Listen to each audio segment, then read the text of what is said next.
Bienvenue dans Pour de vrai, le podcast qui explore les faits réels avec une perspective féministe et engagée. Je m'appelle Clémentine et je pense que les histoires vraies sont souvent le reflet du monde qui nous entoure et peuvent nous aider à le comprendre et à l'appréhender. Le premier dimanche de chaque mois, je vous fais découvrir une nouvelle histoire vraie, parfois connue, parfois plus confidentielle.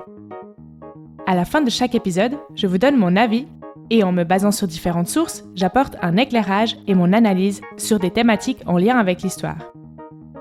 Bonne écoute! Dans ce nouvel épisode de Pour de vrai, je vous parle de Rosa Luxembourg.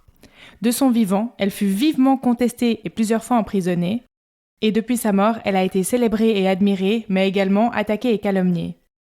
Les esprits sont divisés et se divisent encore à son propos. Son assassinat en janvier 1919, à l'âge d'à peine 47 ans, a contribué à la légende qui l'entoure.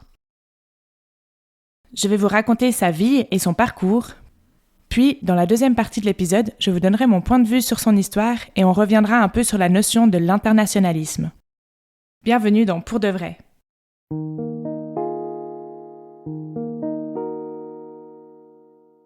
Rosa Luxembourg est née le 5 mars 1871 à Zamość, dans la partie de la Pologne qui est à l'époque intégrée à l'Empire russe. C'est intéressant parce qu'elle naît le même mois où en France s'illustre Louise Michel lors de la Commune de Paris, et son histoire se passe à peu près à la même époque que l'histoire de Thérèse Imbert dont j'ai parlé dans l'épisode précédent. Je dois avoir un truc avec la fin du 19e et le début du 20e en ce moment. Donc on est vraiment à la même période, mais en Pologne. Le vrai nom de Rosa Luxembourg, c'est Rosalia Luxemburg et elle est la cadette de 5 enfants d'une famille juive polonaise aisée. En 1873, la famille est confrontée à de mauvaises affaires, elle est appauvrie et elle emménage à Varsovie, ce que la petite Rosalia, âgée d'à peine 3 ans, vit péniblement.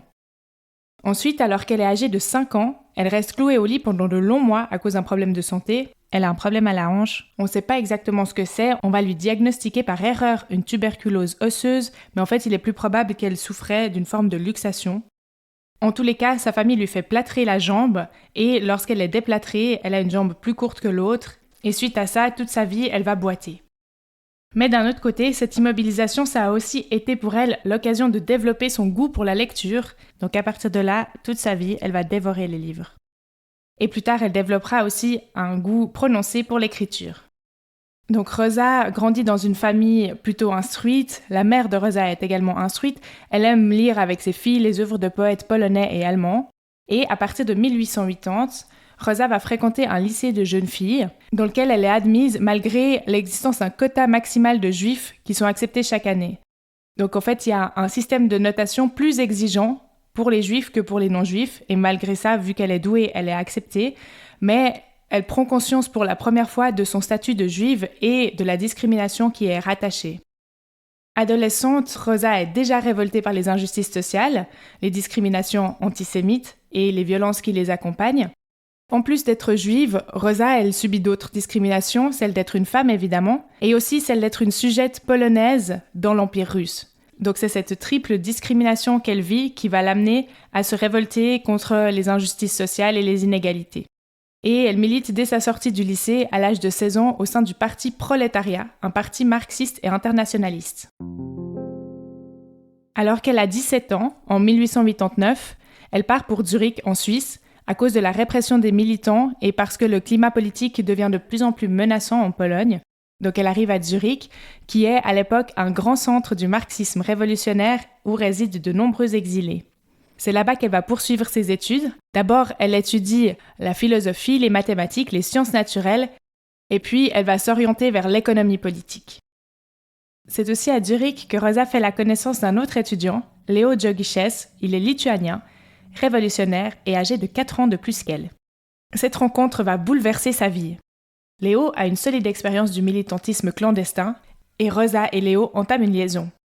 Leur relation va durer une 15aine d'années et leur collaboration politique, par contre, ne s'arrêtera qu'à leur mort. Même si, on y reviendra, tout n'est pas toujours tout rose entre eux deux. C'est lui aussi qui va pousser Rosa à s'orienter plutôt dans ses études vers l'économie politique que vers les sciences naturelles et la philosophie. À partir de là, Rosa s'adonne tout entière à la politique, sans délaisser pour autant ses études. Elle milite depuis l'étranger au sein du socialisme polonais en exil.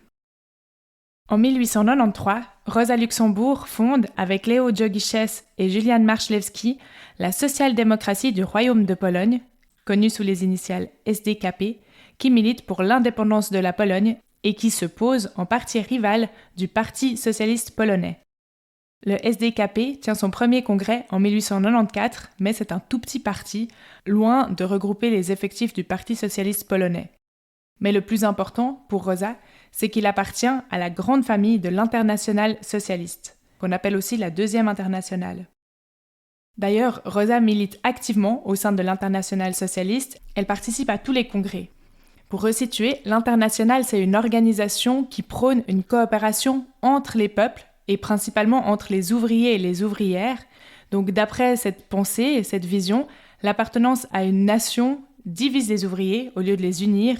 Les ouvriers, ils ont plus d'intérêts communs avec les autres ouvriers de tous les pays plutôt qu'avec les bourgeois et bourgeoises de leur propre pays. Donc pour résumer, on peut dire que l'internationalisme, c'est un peu l'inverse du nationalisme parce qu'il vise à dépasser les structures nationales pour le bien commun. À propos de l'international, Rosa écrit « La lutte de classe à l'intérieur des États bourgeois contre les classes dirigeantes et la solidarité internationale des prolétaires de tous les pays sont les deux règles de conduite indispensables que la classe ouvrière doit appliquer dans sa lutte de libération historique.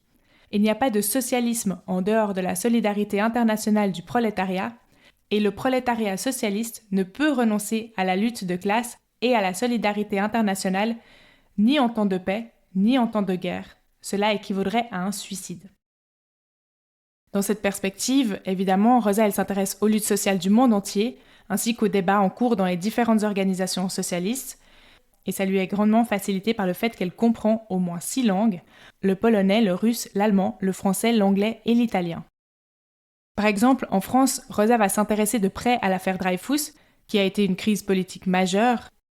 L'affaire Dreyfus, c'est, en quelques mots, le capitaine Dreyfus qui a été condamné par un tribunal militaire pour espionnage, alors qu'en réalité il était innocent, et puis on a découvert ensuite qu'il avait été condamné parce qu'il était juif, et donc sa condamnation a révélé l'antisémitisme qui était présent dans l'armée et dans toute la société.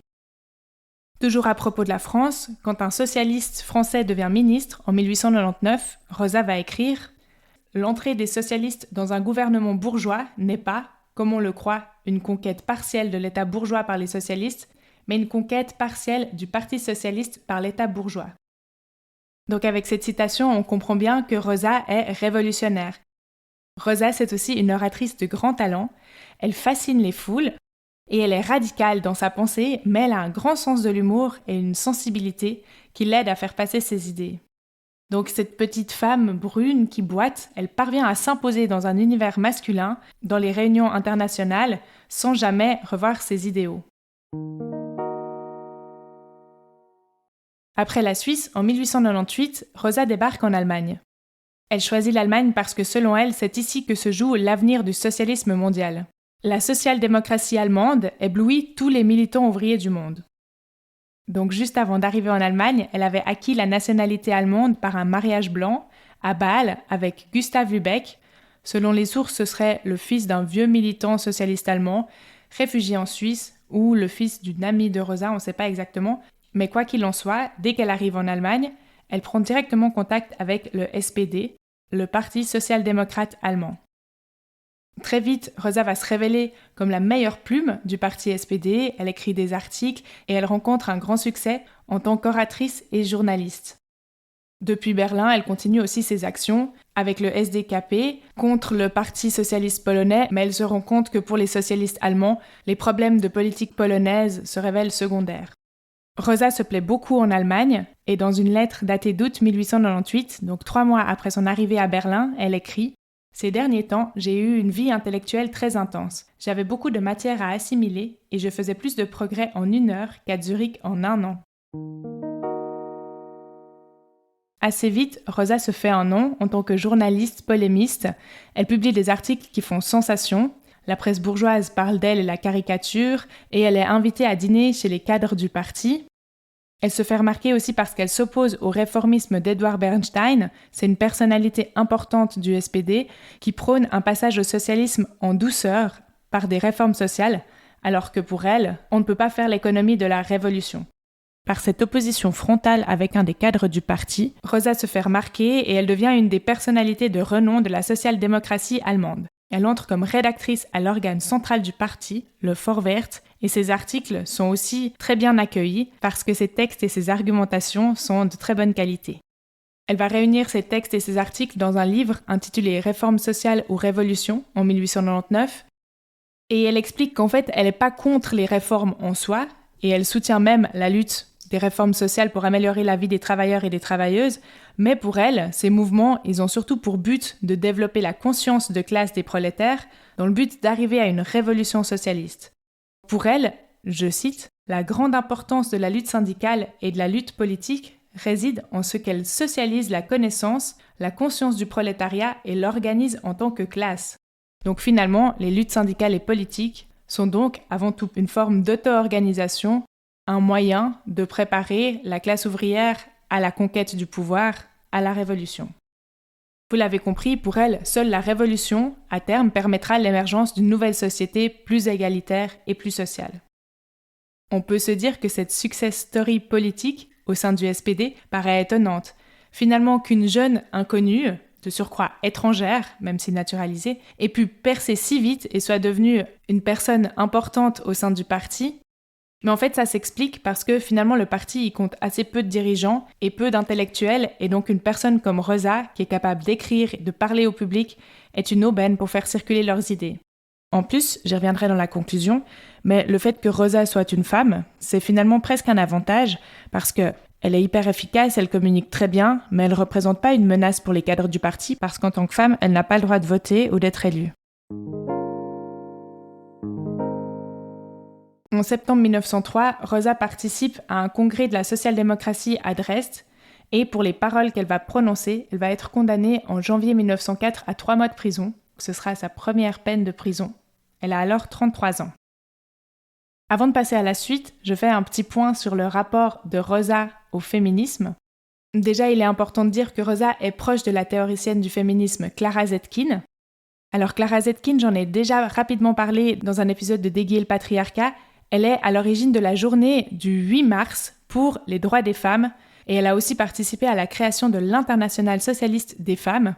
Et en gros, avec Rosa, elles sont finalement assez d'accord, sauf que Clara place les femmes au centre de sa vision et pas Rosa. Rosa, elle collabore avec Clara Zetkin au cours de sa vie, mais elle ne s'exprime pas dans les schémas féministes de l'époque. Donc on peut dire qu'à proprement parler, c'est pas une militante féministe, puisqu'elle s'intéresse pas spécifiquement aux droits des femmes, mais par contre, tout comme Clara Zetkin, elle critique le mouvement bourgeois des suffragettes. Elle se prononce néanmoins en faveur du droit de vote des femmes, qu'elle qualifie de nécessité urgente. On pourrait dire que pour Rosa, le statut inférieur des femmes, tout comme l'antisémitisme par exemple, disparaîtra quand viendra le socialisme. En fait, elle place la lutte des classes au-dessus de toutes les autres luttes et elle milite pour les droits des femmes à travers le socialisme révolutionnaire. D'ailleurs, à ce titre, elle écrit parfois des articles dans la revue féministe de Clara Zetkin, Die Gleichheit, l'égalité en français. Sur un autre plan, Rosa, comme elle s'intéresse à ce qui se passe partout dans le monde, elle aura aussi des relations avec les dirigeants de la social-démocratie de Russie, dont Lénine. Rosa va d'ailleurs beaucoup critiquer Lénine pour sa vision autoritaire du communisme et elle va publier de nombreux articles qui l'accusent de préparer la dictature sur le prolétariat plutôt que la dictature du prolétariat. D'ailleurs, en 1905, en Russie, une révolution totalement inattendue éclate.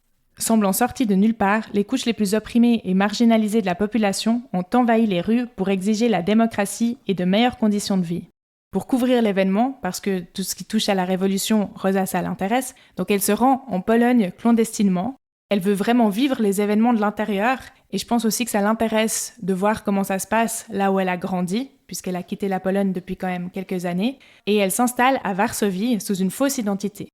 Elle va publier une série d'articles sur le mouvement, et elle défend l'idée qu'il annonce une nouvelle ère révolutionnaire. Mais elle est arrêtée en mars 1906 et emprisonnée en Pologne, à la citadelle de Varsovie. C'est sa deuxième détention et elle est éprouvante. Elle va être libérée en juillet à la suite du versement d'une caution par le SPD. Suite à ça, elle va encore être emprisonnée quelques fois, notamment en Allemagne. Je détaille pas toutes les fois où elle est emprisonnée parce que finalement, en tant qu'opposante politique, Ça lui arrive assez régulièrement. Par contre, je vais faire ici une petite parenthèse vie privée, parce que c'est à ce moment-là que Rosa va rompre avec Leo Gioguiches. J'ai brièvement déjà parlé de leur relation.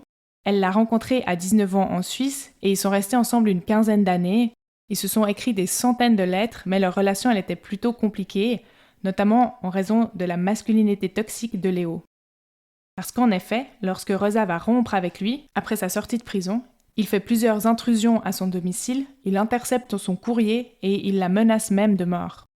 Malgré tout ça, ils vont rester en contact toute leur vie, comme j'ai dit, mais c'est fou de se dire qu'en plus de gérer la prison, la répression et ses combats politiques, Rosa devait en plus dealer avec un ex toxique qui la menaçait de mort. Après, entre 1907 et 1915, elle va avoir une relation avec Kostya Zetkin, qui est le fils cadet de son amie Clara Zetkin. Il a 14 ans de moins qu'elle, et là aussi, ils vont avoir une correspondance très riche. C'est dans ces années aussi que Rosa commence à enseigner l'économie politique, et elle publie, en 1913, son œuvre majeure, qui s'appelle « L'accumulation du capital ». C'est un gros ouvrage qui s'inspire des théories marxistes pour formuler une critique du capitalisme et de l'impérialisme. Aussi, Rosa Luxembourg, elle va toujours militer avec passion contre le déclenchement de la Première Guerre mondiale. Dès 1907, lors de l'Internationale, elle avait fait adopter au SPD, le Parti social-démocrate allemand, des résolutions qui condamnaient la politique coloniale et selon lesquelles, en cas de guerre, le parti devrait s'opposer au conflit et donc tout faire pour empêcher une guerre et utiliser, si possible, la situation de crise pour précipiter le renversement du système capitaliste. Donc ça montre vraiment que Rosa, elle sentait que la situation était, on peut le dire, explosive et qu'elle voulait utiliser ça pour créer la révolution du peuple sur les dirigeants plutôt qu'une guerre entre dirigeants qui se ferait aux dépens des peuples. Elle va d'ailleurs prononcer en 1913 un discours antimilitariste à Francfort-sur-le-Main dans lequel elle appelle les ouvriers allemands à ne pas prendre les armes contre leurs frères de classe d'autres nationalités. Mais ce discours lui vaudra d'être, une fois de plus, emprisonné pour incitation publique à la désobéissance. Donc là, on était en 1913, et jusque-là, les socialistes étaient plutôt d'accord avec ces déclarations et l'idée qu'ils avaient eux-mêmes accepté de tout faire pour empêcher une guerre de se déclencher, et ils vont tenir leur résolution jusqu'en 1914, jusqu'à ce que l'Europe s'embrase. Là, le SPD va voter les crédits de guerre. Karl Liebknecht, qui est un membre important du SPD, et le fils de son cofondateur, et qui a toujours été formellement opposé au militarisme, sera le seul membre du SPD à voter contre les crédits pour déclarer la guerre à l'Empire russe en août 1914. Donc la Première Guerre mondiale éclate, Karl Liebknecht est exclu du parti, et avec Rosa Luxembourg, ils vont fonder la Ligue spartakiste. Donc le nom spartakiste fait référence à la révolte des esclaves conduite par Spartacus à l'époque romaine. Contrairement au SPD qui a choisi de s'intégrer au processus parlementaire, Luxembourg et Liebknecht y restent sur leur ligne radicale et ils soutiennent, comme toujours, la nécessité de l'action révolutionnaire.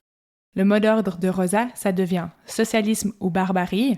Donc la formule n'est pas d'elle, mais elle résume bien sa vision. C'est-à-dire que si le monde ne se dirige pas vers le socialisme, c'est la barbarie qui va prendre le dessus. Et en effet, on sait maintenant que ce mot d'ordre s'est révélé prophétique puisque la défaite du socialisme, tel que le concevait Rosa, a ouvert la voie à la victoire du fascisme hitlérien et a mené par la suite à la Deuxième Guerre mondiale et aux formes les plus horribles de barbarie moderne que l'humanité ait jamais connues. À cette époque, Rosa a une brève liaison avec Paul Lévy, un membre de l'aile gauche du SPD, qui est aussi son avocat lors de son procès, qu'elle va perdre, pour incitation publique à la désobéissance, donc pour le discours antimilitariste qu'elle avait prononcé. Et en 1915, Rosa est emprisonnée pour 1 an après le jugement qui suit ce procès. En 1916, Rosa et Karl seront à nouveau incarcérés pour avoir manifesté publiquement contre la guerre à Berlin. Dans l'une des lettres de prison qu'elle adresse à Sonja Liebknecht, son amie très chère et l'épouse de Karl Liebknecht, Rosa Luxembourg écrivait « Nous vivrons et nous verrons se reproduire des événements grandioses. Pour l'instant, nous assistons à l'effondrement du vieux monde qui croule par pans entiers, jour après jour. Ce qui est le plus surprenant, c'est que la plupart des gens ne s'en aperçoivent pas et croient marcher encore sur un sol ferme. » Ces mots de Rosa font évidemment référence à la guerre mondiale qui battait son plein entre 1914 et 1918, mais on peut aussi y voir une vision prémonitoire qui résonne fortement aujourd'hui. Je fais maintenant une petite parenthèse ici pour évoquer une facette de Rosa Luxembourg que j'aime beaucoup et qui, je pense, permet de mieux la comprendre. Au-delà de ses activités politiques, Rosa avait un grand intérêt pour le vivant, pour la botanique. Elle a même parfois des discours qui tiennent de l'écologie avant l'heure. Elle s'est toujours intéressée à la botanique, à la nature, et elle dévore des ouvrages de sciences naturelles, de botanique, de zoologie. Elle en parle beaucoup dans les lettres qu'elle envoie depuis sa prison, notamment à son amie Sophie Liebknecht, et on sait aussi qu'il y a des gens qui lui envoyaient des fleurs et des plantes en prison. Et elle tenait un herbier dans lequel elle décrivait toutes ces plantes. Il a été conservé, et il a d'ailleurs été récemment publié, et il constitue un très beau témoignage de ses années de prison.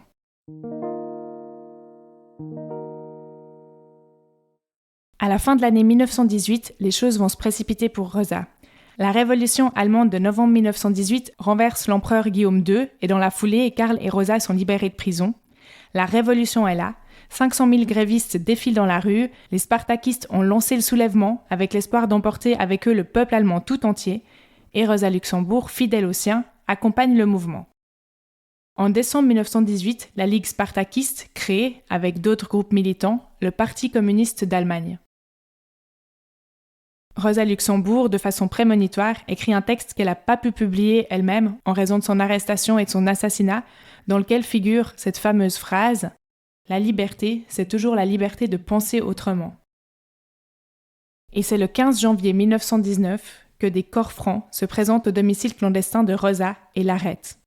Les corps francs, Freikorps en allemand, c'est une organisation paramilitaire contre-révolutionnaire et ultranationaliste, officiellement illégale, mais qui est à la botte du gouvernement, et ils ont pour mission de réprimer l'insurrection spartakiste, de rétablir l'ordre.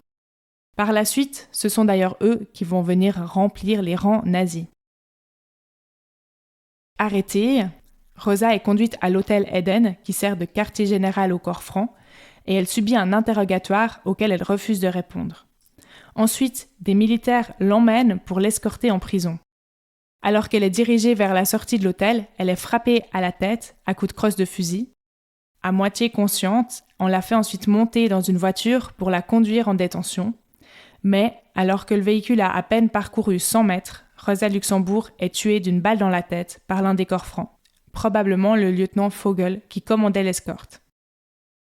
Son cadavre est jeté dans le Landwehrkanal. Un communiqué mensonger paraît ensuite, affirmant qu'elle a été tuée par une foule de citoyens en colère.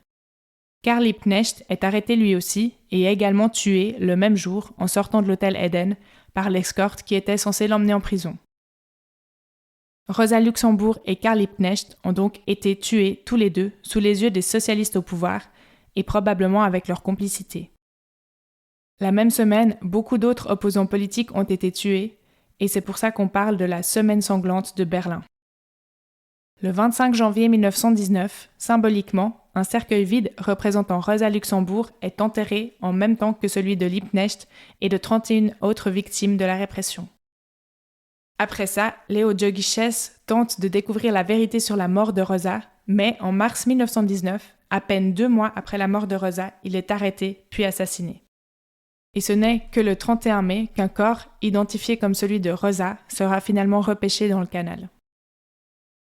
Certains des corps francs impliqués dans les assassinats ont été condamnés, mais ils ont été amnistiés par le chancelier Hitler par la suite. Rosa a été assassinée, mais son message est resté vivant, un message révolutionnaire et humaniste. Après sa mort, Rosa est célébrée dans la presse communiste. Elle a reçu des hommages publics, notamment en RDA, où chaque année, sa célébration est une affaire d'État. Évidemment, lors de ces fêtes, l'ancienne Allemagne de l'Est met l'accent sur ses positions anti-guerre et anticapitalistes et passe sous silence l'attachement et le combat de Rosa pour la liberté d'expression et de la presse. Au fil du temps, Rosa Luxembourg est devenue un symbole révolutionnaire et il existe des rues et des écoles qui portent son nom. Son personnage apparaît dans des films et des chansons et des livres lui sont consacrés, aussi bien grand public que des analyses universitaires. Que ce soit dans sa critique du capitalisme comme système inhumain, dans son combat contre le militarisme, le colonialisme et l'impérialisme, ou dans sa vision d'une société émancipée, sans exploitation, sans aliénation et sans frontières, les idées et les écrits de Rosa Luxembourg continuent d'inspirer les militants et militantes de gauche du monde entier. Comme je l'ai dit, il existe énormément de documentation pour Rosa Luxembourg, mais il y a 2 œuvres que j'aimerais vous citer en particulier et que j'ai utilisées pour préparer cet épisode. Il s'agit d'abord de Commencer à vivre humainement, un recueil de lettres de Rosa Luxembourg paru en 2022 aux éditions Libertalia, et d'une bande dessinée Rosa la Rouge par Kate Evans, paru en 2017 aux éditions Amsterdam, que je vous conseille pour la précision et la douceur avec laquelle elle raconte la vie de Rosa. Je trouve que la bande dessinée, en mettant en scène des tranches de vie, permet de mieux saisir l'énergie et l'ambiance de sa vie.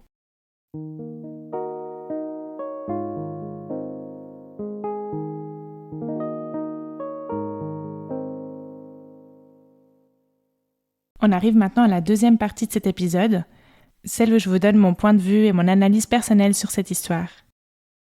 Pour commencer, je dois vous dire que j'ai eu un peu de mal à écrire cet épisode, tellement il y avait d'informations et tant les sources étaient nombreuses et riches.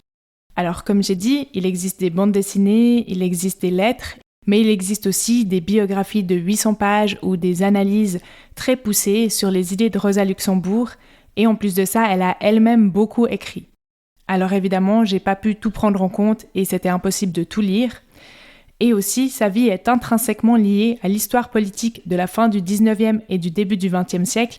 Et même si cette période m'intéresse beaucoup, je ne suis pas historienne et il est parfois difficile de saisir et de restituer tout le contexte. Surtout que Rosa, comme on l'a vu, maintenait des liens et intervenait dans la politique de plusieurs pays, avec chacun des situations bien spécifiques. Donc pour cet épisode, j'ai essayé de résumer les informations, j'ai dû passer rapidement sur certains sujets tout en essayant de garder du sens et j'espère que j'ai pas fait de trop gros raccourcis. Maintenant, pour entrer plus en détail dans mon point de vue, ce que je trouve intéressant avec la vie et les idées de Rosa, c'est qu'elles ont plusieurs niveaux. On voit qu'elle s'intéressait à beaucoup de choses différentes et qu'elle les mettait en lien entre elles. Donc c'est pour ça que j'ai tenu à parler de sa passion de la botanique, par exemple, qui fait sens avec sa vision de la vie et de la politique. Je me dis aussi qu'elle devait être un peu, entre guillemets, hyperactive, ou en tout cas très dynamique, pour écrire autant, participer à autant de réunions politiques. Et je trouvais que c'était vraiment intéressant de mentionner parallèlement à ça sa rupture et le comportement problématique de Léo Djogiches. Ça montre que même dans les cercles militants qui prônent la lutte contre la domination et les oppressions, eh bien, en fait, ils sont finalement quand même traversés par des enjeux de pouvoir et de domination, notamment sexistes. Et j'imagine qu'à l'époque, c'était encore plus banalisé que maintenant. On peut aussi penser aux militantes du MLF qui, après mai 68, ont décidé de créer leur propre mouvement parce qu'elles en avaient marre de faire les cafés. Finalement, on voit que même dans les groupes révolutionnaires, les femmes sont souvent reléguées à des rôles secondaires et d'intendance. Pourtant, avec Rosa, c'est un peu différent. Je vois là aussi une forme de paradoxe parce que, en fait, dans le mouvement socialiste, elle a pu prendre finalement une grande place. Pour l'époque, elle avait beaucoup d'indépendance. Si elle s'était mariée pour avoir des papiers, ensuite elle a eu plusieurs liaisons, elle n'a pas eu d'enfants. Il semble qu'elle a mené sa vie comme elle le semblait. Donc elle participait à la vie politique, elle avait des idées, elle écrivait, elle donnait des conférences. Mais d'un autre côté, elle était dans l'impossibilité d'accéder à des postes importants dans les partis ou dans les instances politiques, principalement parce qu'en fait elle n'avait pas le droit de voter. Et dans le cas de Rosa, c'est peut-être un peu différent puisque de par sa vision révolutionnaire, elle n'a pas envie d'entrer dans le système politique institutionnel qu'elle souhaite renverser. Mais en même temps, je pense que c'est peut-être ce qui lui a permis de prendre autant de place, d'être tolérée dans ces cercles, parce que de toute manière, comme elle n'avait pas le droit de voter et d'être élue, elle ne représentait pas une vraie menace pour le pouvoir des hommes, puisqu'elle ne pouvait pas prétendre à un poste de pouvoir en tant que femme, et d'autant plus d'origine étrangère, même si elle était naturalisée. Pourtant, c'est important de le soulever, en Allemagne, les femmes ont pu voter et être élues plus tôt que dans d'autres pays d'Europe, donc en 1919, c'est l'année de la mort de Rosa. À propos de la mort de Rosa en martyr, je trouve qu'il est important de relever l'hypocrisie qu'il y a, selon moi, dans le fait que les États célèbrent les révolutionnaires en leur attribuant des noms de rues ou des hommages publics. Donc en France, par exemple, il y a plusieurs écoles Rosa Luxembourg, il y a une place Rosa Luxembourg à Paris, alors que finalement, ces mêmes États, ils doivent leur survie, leur maintien, qu'à l'absence de révolution.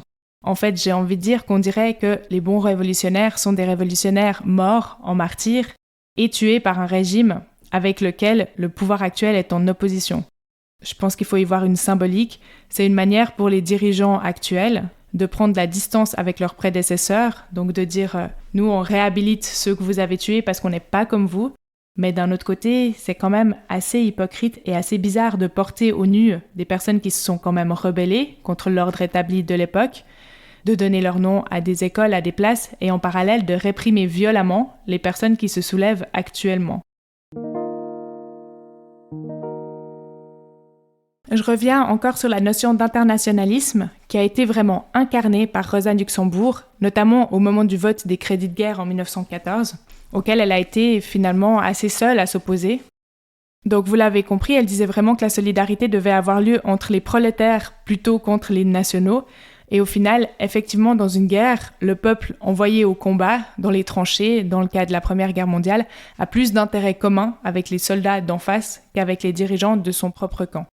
Et finalement, à mon sens, dans notre monde actuel, donc à l'époque de la globalisation, de la mondialisation néolibérale, de la domination planétaire du grand capital financier, la nécessité d'une riposte internationale, d'une internationalisation de la résistance, bref, d'un nouvel internationalisme finalement, est plus que jamais d'actualité. Pourtant, on ne trouve pas de figure qui représente ce mouvement et la nécessité de s'associer, de la coopération des exploités et des opprimés dans tous les pays. Mais malheureusement, c'est l'inverse qui se passe. La montée actuelle de l'extrême droite dans beaucoup de pays, l'inflation, la pauvreté qui se développe, montrent bien les dangers que représentent pour les travailleurs et les travailleuses le nationalisme, le racisme et l'impérialisme. Pour terminer, je dirais juste que l'internationale socialiste, elle existe toujours, mais sous une forme qui a été redéfinie en 1951. Et en fait, c'est une sorte de fêtière qui regroupe les partis socialistes de plusieurs pays. Donc c'est bien moins radical qu'à l'époque de Rosa Luxemburg. Vous venez d'écouter Pour de vrai et je vous en remercie chaleureusement. Vous trouverez toutes les sources et références citées et utilisées pour préparer cet épisode dans la description. Si vous aimez ce podcast et que vous ne voulez pas rater les prochains épisodes, abonnez-vous sur votre plateforme d'écoute. Pour m'aider à faire connaître Pour de vrai, vous pouvez aussi lui donner 5 étoiles sur Spotify ou Apple Podcasts ou même laisser un commentaire. Vous pouvez aussi le recommander à vos amis. Et pour ne rien rater en attendant la sortie du prochain épisode, c'est sur la page Instagram du podcast que ça se passe. À bientôt!